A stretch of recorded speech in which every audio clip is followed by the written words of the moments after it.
اکثر صحابی تو وہ بیان ہی نہیں کر سکے. ان کا یہ موقف تھا کہ ہم اللہ کے نبی کے چہرے کی طرف آنکھیں بھر کے جی بھر کے دیکھ بھی نہیں سکتے تھے.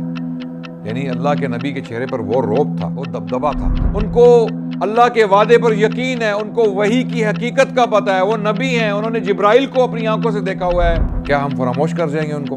کیا ہم ان کو بھول جائیں گے؟ کیا اللہ بھول جائیں گے؟ اللہ تو نسلوں تک یاد رکھتے ہیں. اللہ کا علم تو ابدی ہے. ام معبد کا نام قیامت کے دن تک, جب تک کتابیں ہیں, اسلامک لٹریچر ہے, احادیث پڑھی جائیں گی, اللہ کے نبی کے ساتھ محبت کرنے والے لوگ جو ہیں وہ جب تک زندہ رہیں گے, ام معبد کا نام بھی زندہ رہے گا. جس نے اللہ کے نبی کی چادر پکڑ لی, چاہے ایک دھاگا ہی کیوں نہ ہو, اس کو اللہ نے عزت بخش دی.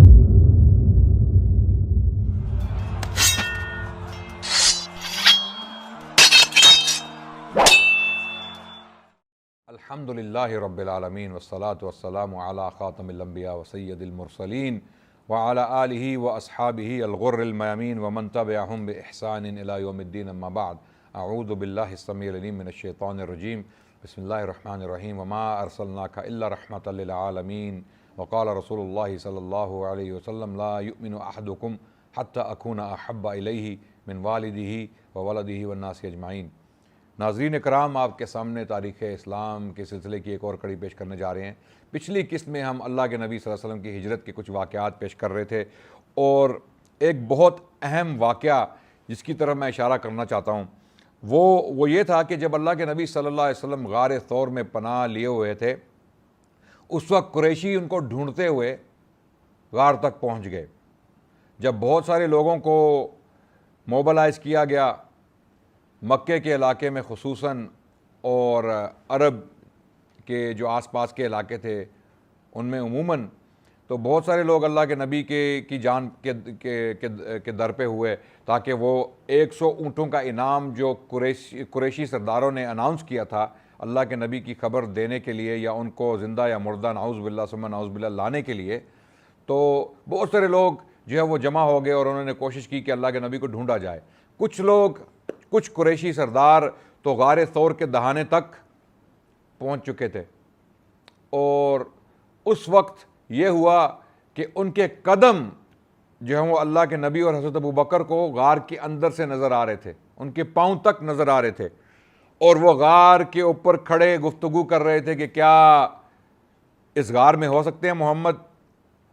تو دیکھنے والے کہہ رہے تھے کہ شاید ہوں یا نہ ہوں. اسی کشمکش میں وہ لوگ چلے گئے.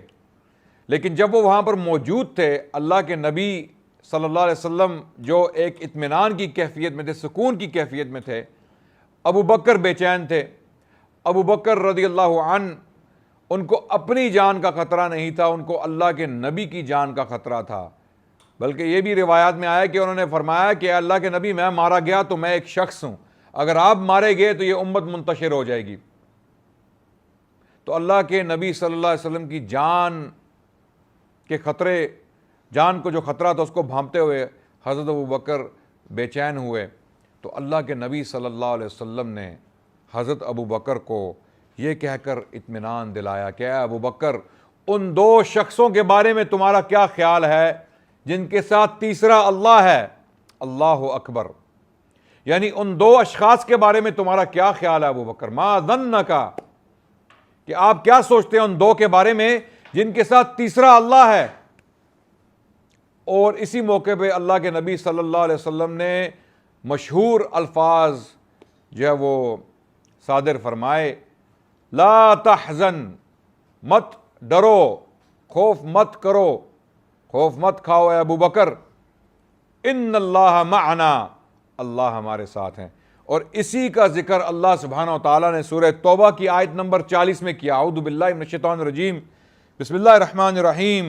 اذ اخرجہ الذین کفروا ثانی اثنین اذ ہما فی الغار اذ یقول لصاحبہ, کہ جب یہ 2 شخص غار میں تھے, اللہ سبحانہ و تعالیٰ سورہ توبہ کی آیت نمبر 40 میں یہ ذکر فرما رہے ہیں کہ اذ ہما فی الغار, جب یہ 2 شخص غار میں تھے, اذ یقول لصاحبہ, جب ایک نے اپنے ساتھی سے کہا, ایک نے اپنے ساتھی سے کہا. کس نے کہا کس کو؟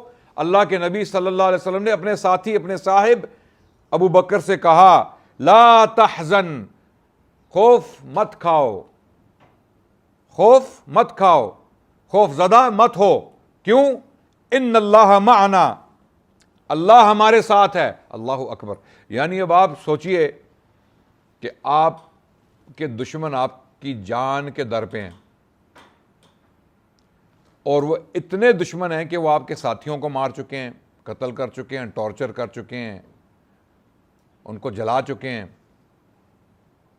ان کو جو ہے وہ پتھروں پر گھسیٹ چکے ہیں، آپ کو بھی قتل کرنے کی بڑی کوششیں کر چکے ہیں. یعنی ان کی پروفائل کلیئر ہے، آپ کے دشمنوں کی پروفائل کلیئر ہے کہ یہ بے رحم، ظالم اور نا انصاف قسم کے لوگ ہیں. رائٹ؟ بے انصاف لوگ ہیں، یہ انصاف نہیں دیں گے. اور وہ غار کے دہانے پر کھڑے ہیں آپ سے کچھ فیٹ دور، اور اس وقت اللہ کے نبی اطمینان کی حالت میں، سکون کی حالت میں اپنے ساتھی ابو بکر کو فرما رہے ہیں لا تحزن ان اللہ معنا، ڈرو مت، اللہ ہمارے ساتھ ہے، یہ کچھ بھی نہیں کر سکتے. اب نبی کون ہے؟ محمد رسول اللہ صلی اللہ علیہ وسلم. ابو بکر کون ہے؟ غیر نبی، وہ تو نبی نہیں ہے، ان پر تو وحی نازل نہیں ہوتی، وہی تو اللہ کے نبی پہ نازل ہوتی ہے. تو اس لیے اللہ نے ان کو سکون بخشا ہوا ہے، ان کو اللہ کے وعدے پر یقین ہے، ان کو وحی کی حقیقت کا پتہ ہے، وہ نبی ہیں، انہوں نے جبرائیل کو اپنی آنکھوں سے دیکھا ہوا ہے. ان کے جو ایمان کا رتبہ ہے، اللہ کے نبی صلی اللہ علیہ وسلم کے ایمان کی جو پوزیشن ہے، وہ ابو بکر کے ایمان کی پوزیشن تو نہیں ہو سکتی. تو حضرت ابو بکر ایک امتی ہیں، ان پر تو وحی نازل نہیں ہوتی. تو ایک نیچرل سی بات ہے، فطری سی بات ہے کہ ابو بکر خوفزدہ تھے اللہ کے نبی کی جان کے بارے میں، کہ اگر اللہ کے نبی کو کچھ ہو گیا تو یہ امت جو ہے وہ منتشر ہو جائے گی. اللہ اکبر. تو اس موقع پر یہ کہا گیا. پھر اللہ سبحانہ وتعالیٰ سورہ توبہ کی آیت میں فرماتے ہیں وَأَنزَلَ اللَّهُ سَكِينَتَهُ عَلَيْهِ، اور پھر اللہ نے اپنا سکون، اپنی سکینہ اس پر نازل کی. کس پر؟ کس پر؟ اب یہاں پر لوگ یہ دعویٰ کرتے ہیں کہ یہ ابو بکر پر نازل نہیں ہو رہی، یہ اللہ کے نبی پر نازل ہو رہی ہے، کیونکہ ان کو ابو بکر سے بغض ہے.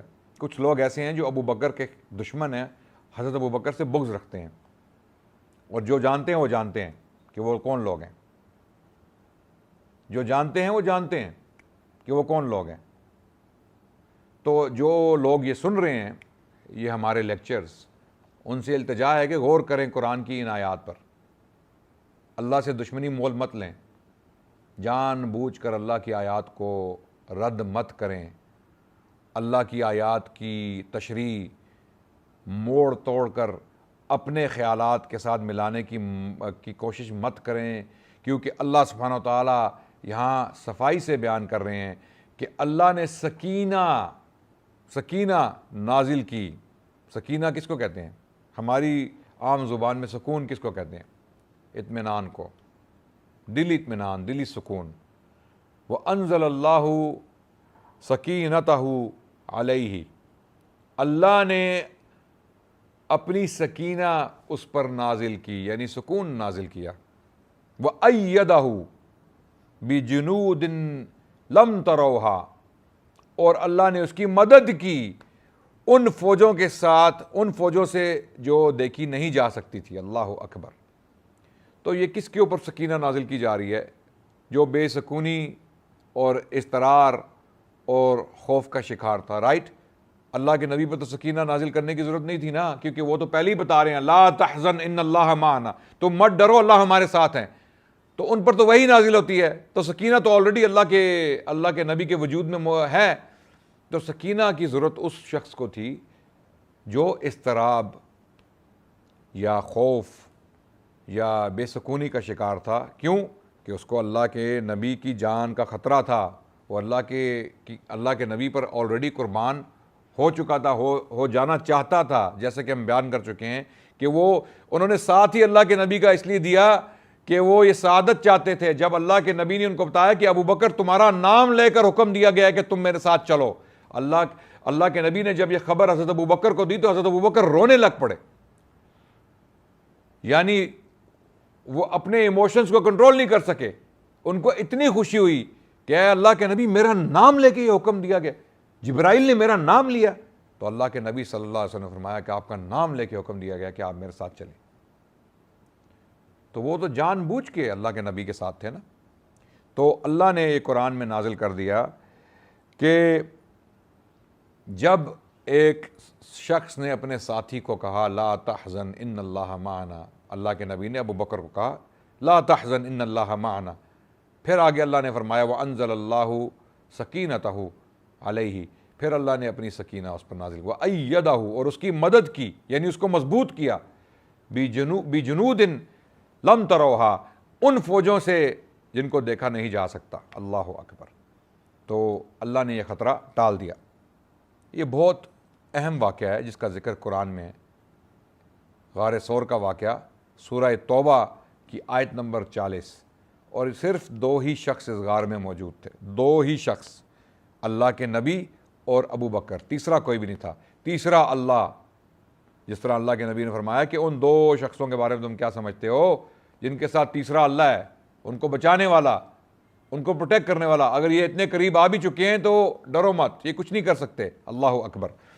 تو اس کے بعد معبد کا جو واقعہ میں بیان کر رہا تھا پچھلی قسط میں، اس کی طرف چلتے ہیں. معبد وہ خاتون تھی جنہوں نے اللہ کے نبی کو تھوڑے وقت کے لیے پناہ دی، اور اللہ کے نبی نے ان کی ایک جو تقریباً کمزور اور خفیف بکری تھی اس سے معجزانہ طور پر دودھ نکالا. اور معبد خود پریشان ہو گئیں کہ یہ کیسے ہو سکتا ہے کہ اس بکری سے جس نے کبھی دودھ دیا ہی نہیں اس سے دودھ نکل آیا. تو یہ اللہ کے نبی کا معجزہ تھا. جب معبد کے شوہر واپس آئے، انہوں نے دیکھا کہ دودھ کا برتن جو ہے بھرا ہوا ہے، تو یہ کیسے ہو گیا؟ تو معبد نے کہا کہ مت پوچھئے کیا ہوا ہے، کوئی ایسا شخص آیا جس نے جو ہے وہ ہمارے گھر کو روشن کر دیا، اور یہ حالات ہوئے، اس قسم کے واقعات ہوئے. تو معبد نے اسلام کی ایک بہت بڑی خدمت جو ہے وہ کی. اللہ کے نبی کو پناہ دینے کے علاوہ یہ بہت بڑی نیکی تھی. آپ کو پتہ ہے، میں آپ کو ایک بات بتاتا چلوں کہ ہم ان لوگوں کے احسانات کا بدلہ نہیں دے سکتے. اللہ کے نبی کی امت ان لوگوں کے احسانات کا بدلہ چکا نہیں سکتی جن لوگوں نے اللہ کے نبی پہ مہربانیاں کی ہیں. وہ لوگ خوش نصیب ترین لوگ ہیں. وہ اتنے خوش نصیب ہیں کہ پوری دنیا کی تاریخ میں ان سے زیادہ خوش نصیب لوگ نہیں ہو سکتے. سب سے بد نصیب لوگ وہ ہیں جنہوں نے انبیاء کو تکلیفیں پہنچائیں اور انبیاء کے قتل کیے.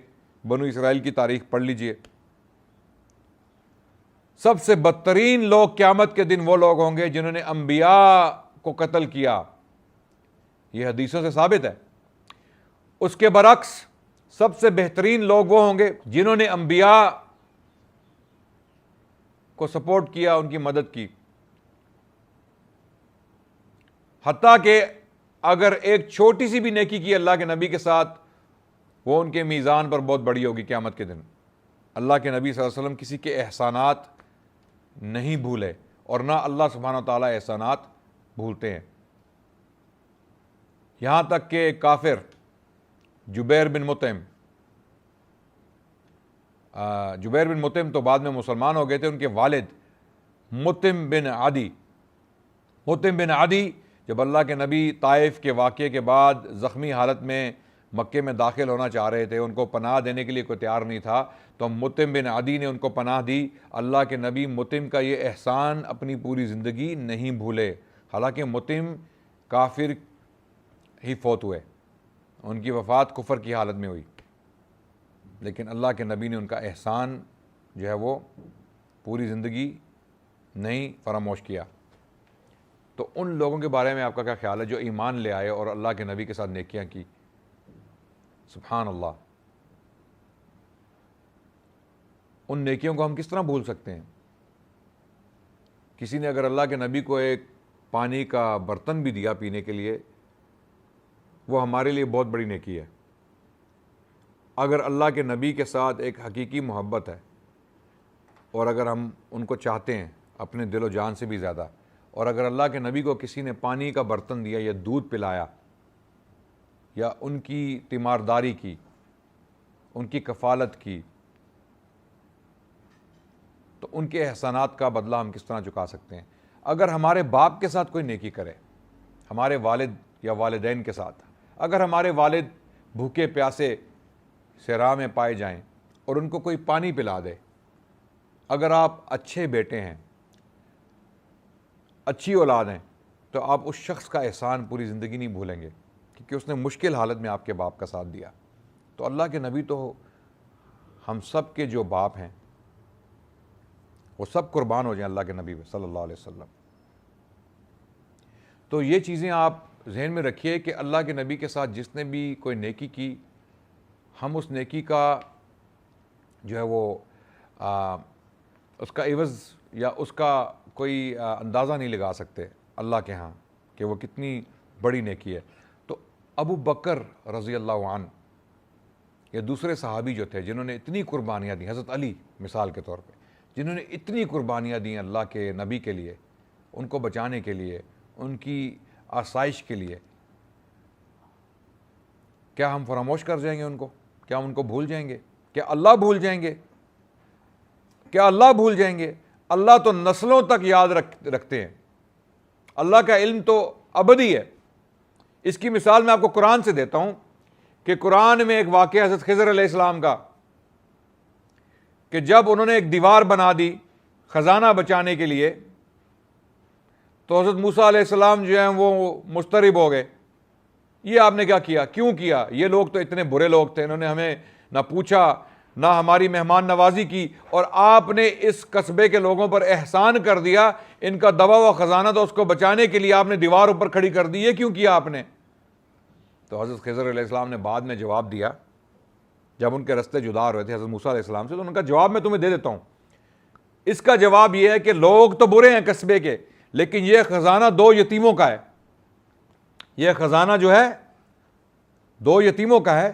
وَكَانَ أَبُوهُمَا صَالِحًا. اللہ اکبر. وَكَانَ أَبُوهُمَا صَالِحًا. ان دونوں یتیموں کا باپ ایک نیک شخص تھا. اللہ اکبر. تو اللہ نے باپ کی نیکی کی وجہ سے، اللہ نے اس نیکی کی مروت رکھتے ہوئے ان 2 بچوں کی حفاظت کی. یعنی یہ یتیم ہے، لیکن ان کا باپ، تفسیروں میں آیا کہ یہ جو ہے ان کا ڈائریکٹ والد کی بات نہیں ہو رہی، آباء و اجداد میں سے کوئی نیک شخص تھا. یعنی ان 2 بچوں کا والد جو ہے وہ نیک نہیں تھا. ضروری نہیں ہے کہ یہ مطلب ہو، بلکہ آباء و اجداد میں سے بھی کوئی ہو سکتا ہے، دادا پردادا نکڑ دادا، کوئی اس قسم کا شخص ہو سکتا ہے جس کی نیکیوں کی وجہ سے اللہ سبحانہ وتعالیٰ نے اولاد کی حفاظت کی. اس مروت کی وجہ سے شاید اس شخص نے دعائیں کیوں کہ اللہ میری اولاد کو بچا، میری اولاد کو نیک کر، میری اولاد کو میرے لیے صدقہ جاریہ بنا. اللہ سبحانہ وتعالیٰ یہ دعائیں رد کریں گے ایک نیک شخص کی. اسی طرح جس نے اللہ کے نبی کے ساتھ نیکی کی، کیا اللہ فراموش کر دیں گے؟ کیا اللہ بھلا دیں گے؟ تو ابو بکر رضی اللہ عنہ ام معبد ان لوگوں میں سے ہیں. دودھ پلایا اللہ کے نبی کو، لیکن ام معبد کی تاریخ، اس معمولی عورت، ایک صحرا میں رہنے والی خاتون، ایک بدو جو ایک خیمے میں رہتی تھی، اس کی مالی حالت بھی کوئی اتنی امپورٹنٹ نہیں تھی، کوئی اتنی شہرت کی حامل بھی نہیں تھی، لیکن اللہ نے اس کو وہ شہرت بخشی دودھ پلانے کی وجہ سے. وہ دودھ پلایا، اس نے اپنی بکری پیش کر دی کہ آپ لے لیجیے، اس میں سے دودھ نکلتا ہے. تو اس کے عوض اللہ سبحانہ وتعالیٰ نے اس کو کیا شرف بخشا. قیامت کے دن تک جو سب سے بہترین حدیث ہے اللہ کے نبی صلی اللہ علیہ وسلم کی شبیہ کو بیان کرنے والی، وہ ام معبد کی ہے. ام معبد نے اللہ کے نبی کی جو شبیہ ہے وہ اپنے خاوند کے لیے، اپنے شوہر کے لیے بیان کی، اور بعد میں وہ حدیثوں میں آئی، اس کو بعد میں بیان کیا گیا حدیثوں میں. علامہ احسان علی ظہیر رحمۃ اللہ علیہ بہت جید علماء میں سے تھے پاکستان کے. انہوں نے ایک تقریر میں فرمایا کہ میں نے 1 سال، پورا 1 سال اسلامک لٹریچر جو ہے وہ چھان مارا. 1 سال میں تلاش کرتا رہا اللہ کے نبی صلی اللہ علیہ وسلم کی شبیہ کسی نے بیان کی ہو تفصیل کے ساتھ. اکثر صحابی تو وہ بیان ہی نہیں کر سکے. ان کا یہ موقف تھا کہ ہم اللہ کے نبی کے چہرے کی طرف جو ہے وہ آنکھیں بھر کے جی بھر کے دیکھ بھی نہیں سکتے تھے. یعنی اللہ کے نبی کے چہرے پر وہ رعب تھا, وہ دبدبا تھا کہ ہم اللہ کے نبی صلی اللہ علیہ وسلم کے چہرے کو غور سے دیکھ بھی نہیں سکتے تھے. اور جن جن صحابہ نے اللہ کے نبی کی جو شبیہ ہے, جو ان کا جسم ہے یا جو ان کی جو لکس ہیں, جو بیان کی, وہ بہت بریفلی بیان کی, اختصار کے ساتھ. علامہ احسان علیہ ظہیر رحمۃ اللہ علیہ فرماتے ہیں کہ 1 سال تک میں ڈھونڈتا رہا, لیکن مجھے اس سے بہتر ڈسکرپشن نہیں ملی جو معبد نے بیان کی, جس کی تفصیل انشاءاللہ ہم آگے آنے والی قسطوں میں پیش کریں گے. تفصیل کے ساتھ جو اللہ کے نبی کی شبیہ معبد نے بیان کی وہ انشاءاللہ پیش کریں گے. اور یہ سعادت اللہ نے معبد کو ہی کیوں دی, حالانکہ انہوں نے اتنا وقت اللہ کے نبی کے ساتھ بھی نہیں گزارا. یہ سعادت ابو ہریرہ کو کیوں نہیں ملی, یہ سعادت حضرت عمر کو کیوں نہیں ملی, حضرت ابو بکر کو کیوں نہیں ملی؟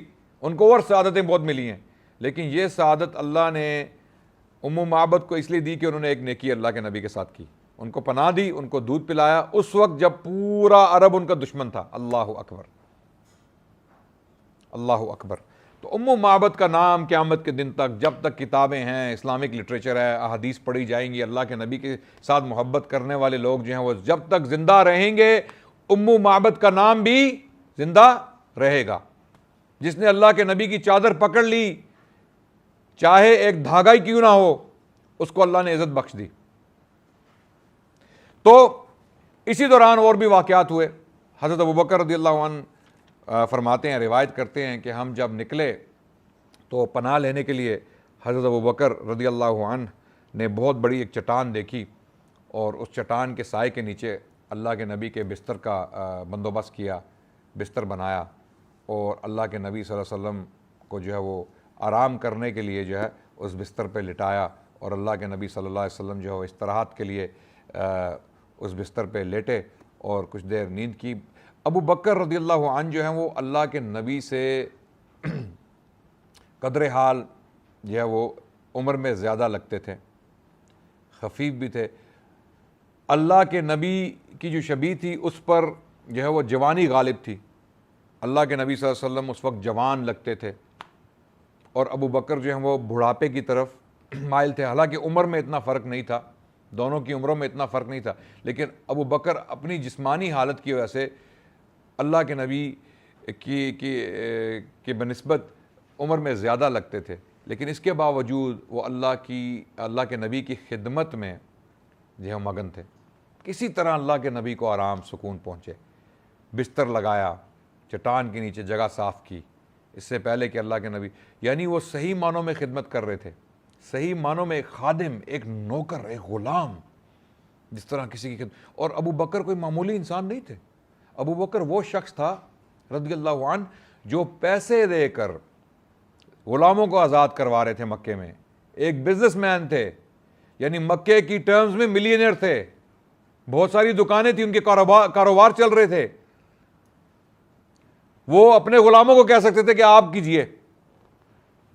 عامر بن فہیرہ جو ان کے ساتھ تھے سفر میں, بائی دا وے, ابو بکر کے جو غلام تھے عامر بن فہیرہ,